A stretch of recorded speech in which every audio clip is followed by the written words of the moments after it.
Bonjour, j'ai une question pour vous. La dernière fois que vous avez donné du feedback à vos élèves, c'est-à-dire la dernière fois que vous leur avez fait un commentaire sur leur travail ou sur leur comportement, la dernière fois que vous leur avez fait un retour, se sont-ils sentis jugés? Si oui, vous avez confondu jugement et feedback. Il y a une grande différence entre un jugement et du feedback.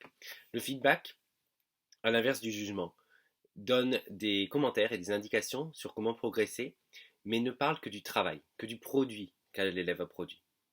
Que l'élève a créé, que l'élève a fait. Et ça ne parle que de son travail. Ou même si ça parle de son comportement, ça ne parle que de son comportement. À l'inverse, le jugement, lui, porte sur l'élève lui-même. Ainsi, si vous dites à votre élève, tu es mauvais en maths, ça c'est un jugement, parce que vous parlez de lui.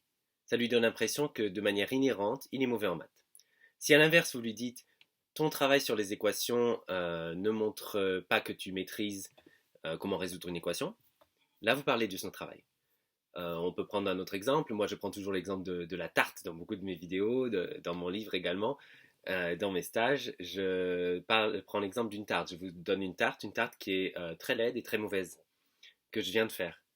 Si vous me dites, tu es un mauvais pâtissier, ou tu es vraiment nul en tarte, là c'est un jugement, parce que moi je sens que, ah bon, ben moi en tant que personne, je suis mauvais en tarte, en tout cas selon vous, et je suis un mauvais pâtissier.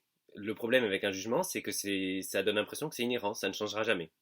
À l'inverse, si vous me dites, ok, ta tarte est brûlée, en plus elle est trop sucrée et elle ne croustille pas assez au niveau de la croûte, là, vous avez commenté la tarte elle-même. La différence est flagrante puisque du coup, moi je me dis, ok, ma tarte, elle est ratée, ça c'est clair. Mais par contre, je n'ai pas été jugé et donc je peux, même à vos yeux, faire une tarte qui sera meilleure la prochaine fois.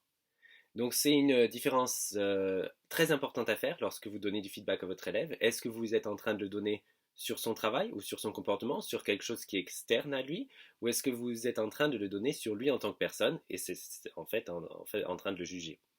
Il faut évidemment faire cette distinction. Moi, je donne dans mon livre Comment donner du feedback constructif à ses élèves aux éditions Chroniques Sociales, je donne tout un tas de techniques et de méthodes à prendre en compte lorsqu'on donne du feedback à ses élèves pour être sûr de ne pas les juger.